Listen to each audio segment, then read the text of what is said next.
नमस्कार दोस्तों। आज हम जानेंगे ओंकारेश्वर मंदिर के रहस्यों के बारे में। जी हाँ, ओंकारेश्वर ज्योतिर्लिंग के रहस्य के बारे में। तो चलिए दोस्तों, जानते हैं। ओंकारेश्वर ज्योतिर्लिंग मध्य प्रदेश में पवित्र नर्मदा नदी के तट पर स्थित है। जी हाँ, इस स्थान पर नर्मदा नदी के दो धाराओं में विभक्त हो जाने से बीच में एक टापू सा बन गया है। इस टापू को कहा जाता है मांधाता पर्वत या फिर शिवपुरी। दोस्तों, नदी की एक धारा इस पर्वत के उत्तर से और दूसरी धारा दक्षिण से होकर बहती है। दक्षिण वाली धारा ही मुख्य धारा मानी जाती है और इसी मांधाता पर्वत पर श्री ओंकारेश्वर ज्योतिर्लिंग का मंदिर भी स्थित है। पूर्व काल में महाराज मांधाता ने इसी पर्वत पर अपनी तपस्या से भगवान शिव को प्रसन्न किया था और इस वजह से इस पर्वत को मांधाता पर्वत कहा जाने लगा। इस ज्योतिर्लिंग के दो स्वरूप है, ऐसी कथा पुराणों में दी गई है। दोस्तों, आइए जानते हैं इस ज्योतिर्लिंग के रहस्यों के बारे में। जी हाँ, चलिए शुरू करते हैं। दोस्तों, 12 ज्योतिर्लिंगों में से एक ओंकारेश्वर मंदिर के ज्योतिर्लिंग और उसके गर्भगृह को लेकर स्थानीय संतों और पुरातत्वविदों का मानना है कि इसका मूल जो गर्भगृह है वो आज भी बंद है। शंका की वजह यह है कि वर्तमान में जो गर्भगृह है उसके सामने नंदी की प्रतिमा नहीं है। नंदी की प्रतिमा उसके ठीक सामने नहीं है। ये शंका की मुख्य वजह है। दोस्तों, इस 5 मंजिला मंदिर में 4 मंदिर महाकाल, सिद्धेश्वर, गुप्तेश्वर और ध्वजाधारी मंदिर के गर्भगृह एक सीध में ही है, जबकि ज्योतिर्लिंग का शिखर मंदिर परिसर में अलग है। इससे स्थानीय संतों और शिव भक्तों के मन में कई सवाल पैदा होते हैं। दोस्तों, कहा जाता है कि गर्भगृह में राज परिवार का बेशकीमती खजाना भी होने की भरपूर संभावना है। जी हाँ, इसे लेकर भी ओंकारेश्वर मंदिर कई बार सुर्खियों में रहा है। प्रशासन ने इसे खोलने की योजना बनाई, लेकिन राज परिवार के विरोध और मामले की गंभीरता को देखते हुए सिरे नहीं चढ़ सकी। जी हाँ, ये बात वहीं पर रह गई। माना जाता है कि इसलिए ही आज भी मूल गर्भगृह बंद है।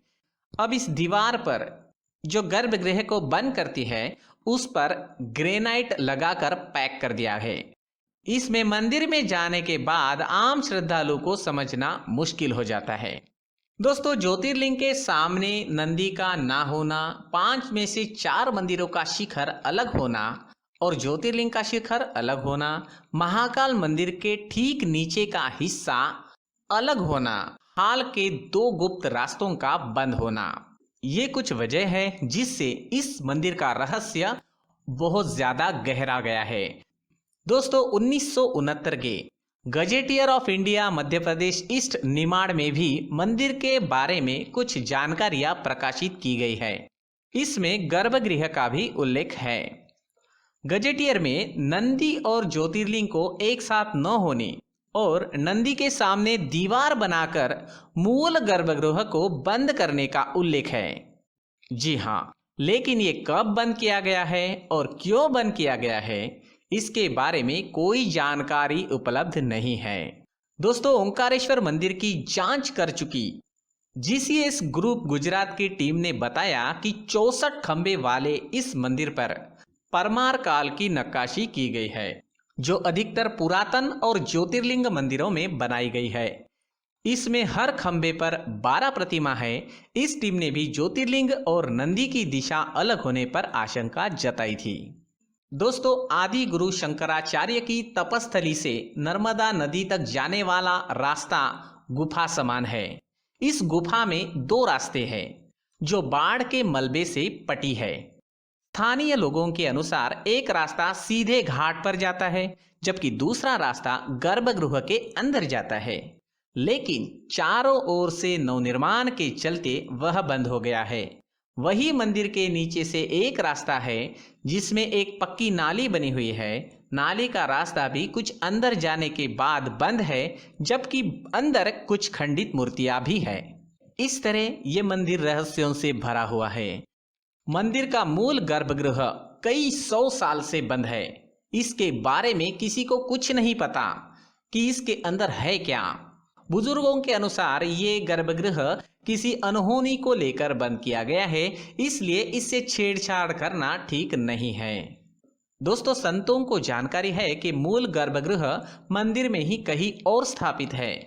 तो दोस्तों, इस तरह ओंकारेश्वर ज्योतिर्लिंग रहस्यों से भरा हुआ है। बहुत सारे सवाल भक्तों के मन में है, बहुत सारे सवाल संतों के मन में है, लेकिन जब तक सही वक्त नहीं आएगा तब तक कोई भी बात क्लियर नहीं हो पाएगी। इस तरह ओंकारेश्वर ज्योतिर्लिंग के रहस्यों को कोई समझ नहीं पाया है। दोस्तों, इस वीडियो में हम आगे जानते हैं चमत्कारिक भूतेश्वर महादेव शिवलिंग के बारे में। जी हाँ, भूतेश्वर महादेव के मंदिर के बारे में। तो चलिए जानते हैं। आज हम आपको छत्तीसगढ़ के गरियाबंद जिले में स्थित भूतेश्वर महादेव शिवलिंग के बारे में बताने जा रहे हैं। जी हाँ दोस्तों, गरियाबंद जिले में स्थित भूतेश्वर महादेव शिवलिंग के बारे में। कई लोगों का मानना है कि यहाँ मौजूद शिवलिंग की ऊंचाई हर साल बढ़ती है। तो चलिए जानते हैं यहाँ का रहस्य। दोस्तों, जैसे कि हम सब जानते हैं, अमरनाथ की गुफा में भगवान शिव का स्वयंभू शिवलिंग है, जो अपने आप हर साल बनता है, इसलिए उसे स्वयंभू कहा जाता है। वो शिवलिंग अपने आप प्रकट होता है क्योंकि वहाँ बर्फ है और बर्फ से बना होता है वो शिवलिंग। लेकिन दोस्तों, हम यहाँ पर छत्तीसगढ़ के गरियाबंद जिले की बात कर रहे हैं, जहाँ कोई बर्फ नहीं पड़ता। शिव का ये अनोखा मंदिर छत्तीसगढ़ के गरियाबंद जिले में स्थित है, जो कि रायपुर से 90 किलोमीटर की दूरी पर आता है। कई सालों से यहाँ श्रद्धालुओं का अटूट विश्वास देखने को मिलता है। इस मंदिर के बारे में आज तक वैज्ञानिक भी सही तर्क नहीं लगा पाए हैं। जी हाँ, इसके बारे में वैज्ञानिक भी हैरान है, आखिर कैसे यहाँ शिवलिंग का आकार बढ़ता है। ऐसा माना जाता है कि यहाँ बना शिवलिंग प्राकृतिक तौर पर उभरा है। जी हाँ, इसे किसी ने बनाया नहीं है, ये प्राकृतिक है, ये अपने आप प्रकट हुआ है। अर्धनारीश्वर इस शिवलिंग को भरकुरा महादेव के नाम से भी जाना जाता है। जी हाँ, भरकुरा महादेव। यहाँ रहने वाले पंडितों का, महंतों का मानना है, हर साल महाशिवरात्रि पर यह शिवलिंग 1 इंच से 1.25 इंच तक बढ़ता है। इस शिवलिंग को अगर तिलक लगाने के लिए भी जाए तो 18 से 20 पायदान तक सीढ़ियां चढ़नी पड़ती है। जी हाँ, 18 से 20 पायदान चढ़ने पड़ते हैं, क्योंकि ये शिवलिंग काफी ऊंचा है, काफी लंबा है, बहुत बड़ा है आकार से। ऐसा माना जाता है कि यहाँ हाथी पर बैठकर जमींदार अभिषेक किया करते थे। सावन के महीने में यहाँ भारी मात्रा में कवड़ियाँ आते हैं और यहाँ मेले जैसा ही माहौल बन जाता है सावन के महीने में। आज तक इस मंदिर के इस रहस्य को कोई नहीं जान पाया है कि आखिर शिवलिंग का आकार बढ़ता कैसे है। दोस्तों, साल 1952 में प्रकाशित कल्याण तीर्थ के अनुसार इस शिवलिंग की ऊंचाई, भूतेश्वर महादेव शिवलिंग की ऊंचाई 35 फीट थी। जी हाँ, 35 फुट ऊंचा ये शिवलिंग था और 150 फीट इसका व्यास था। मगर 1952 के बाद 26 साल बाद 1978 में इसकी ऊंचाई 40 फीट और 1987 में 55 फीट और फिर 1994 में थेडोलाइट मशीन से नाप करने पर इसकी ऊंचाई 62 फीट और उसका व्यास 290 फीट पाया गया। तो दोस्तों, इस तरह इसकी ऊंचाई नापी गई और हर वक्त इसकी ऊंचाई बढ़ती दिख रही है। इस तरह ये शिवलिंग चमत्कारिक माना जाता है और यहाँ 1 से 1.25 इंच तक शिवलिंग की ऊंचाई बढ़ती है, साथ ही इसका व्यास भी धीरे धीरे बढ़ता ही जा रहा है। तो दोस्तों, ये था रहस्यमय भूतेश्वर महादेव शिवलिंग। दोस्तों, ये वीडियो आपको कैसा लगा? आपकी राय कमेंट सेक्शन में जरूर लिखें। अगर आप चाहते हैं कि ये जानकारी आपके दोस्तों को भी मिले, तो अभी इसी वक्त वीडियो को अपने दोस्तों के साथ शेयर जरूर करें। दोस्तों, चैनल को सब्सक्राइब करना और लाइक करना ना भूलें। पूरी वीडियो देखने के लिए धन्यवाद।